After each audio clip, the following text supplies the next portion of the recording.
തരൂർ സ്ഥാനാർത്ഥി പി സുമോദിന്റെ വിജയത്തിനായി ഇടതുമുന്നണി നിയോജക മണ്ഡലം കൺവെൻഷൻ നടത്തി. കേരളത്തിലെ ഇടതുഭരണം എന്തെന്നില്ലാത്ത വികസനമാണ് നടപ്പാക്കിയതെന്ന് ഇദ്ദേഹം പറഞ്ഞു.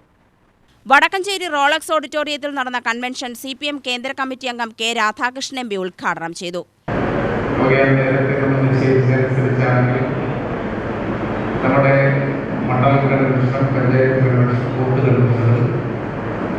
മാർച്ച് 31 വരെ നടത്താൻ വേണ്ടിയാണ്. ഏപ്രിൽ 9-നാണ് തെരഞ്ഞെടുപ്പ് എന്നുള്ളതുകൊണ്ടാണ് അത് വേഗത്തിലാക്കാൻ വേണ്ടി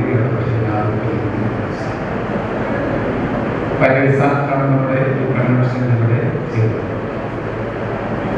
ആദ്യമായി തന്നെ കൺവെൻഷൻ പങ്കെടുക്കുന്ന ഇടതുപക്ഷ ജനാധിപത്യങ്ങളുടെ സംസ്ഥാന കമ്മിറ്റിക്ക് വേണ്ടി ഞാൻ ഊഷ്മളമായി അഭിവാദിച്ചു.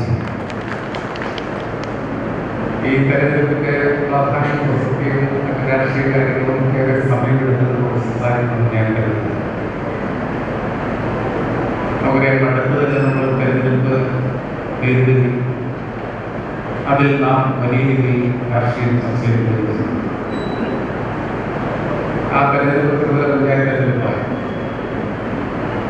ആ ത്രിതല പഞ്ചായത്ത് തെരഞ്ഞെടുപ്പ് ഇടതുപക്ഷ ജനാധിപത്യത്തിന് വേണ്ടി പ്രതീക്ഷിച്ച പോലെയുള്ള മുന്നേറ്റം നമുക്കുണ്ടാക്കാൻ കഴിയില്ല എന്ന് നമ്മൾ കണ്ടെത്തി.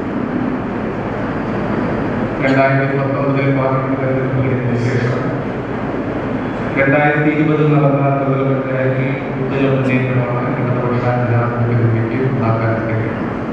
വാസുദേവൻ തെന്നിലാപുരം അധ്യക്ഷനായി. CPM സംസ്ഥാന കമ്മിറ്റി അംഗം CK രാജേന്ദ്രൻ, CPI ജില്ലാ അസിസ്റ്റന്റ് സെക്രട്ടറി K രാമചന്ദ്രൻ, വിവിധ ഘടകകക്ഷി നേതാക്കളായ Thomas John Kerala Congress M, AK Muhammad Rafi NCP, S Saleem Kutty Kerala Congress S, MV Ramakrishnan Kerala Congress B, CK Chamunni, KN Sukumaran, R Karthik, PM Ali എന്നിവർ സംസാരിച്ചു. തരൂർ നിയോജക മണ്ഡലം സെക്രട്ടറി T കണ്ണൻ സ്വാഗതവും A അനിതാനന്ദൻ നന്ദിയും പറഞ്ഞു. വാസുദേവൻ തെന്നിലാപുരം ചെയർമാനായും T കണ്ണൻ കൺവീനറായും 1501 അംഗ കമ്മിറ്റി രൂപീകരിച്ചു.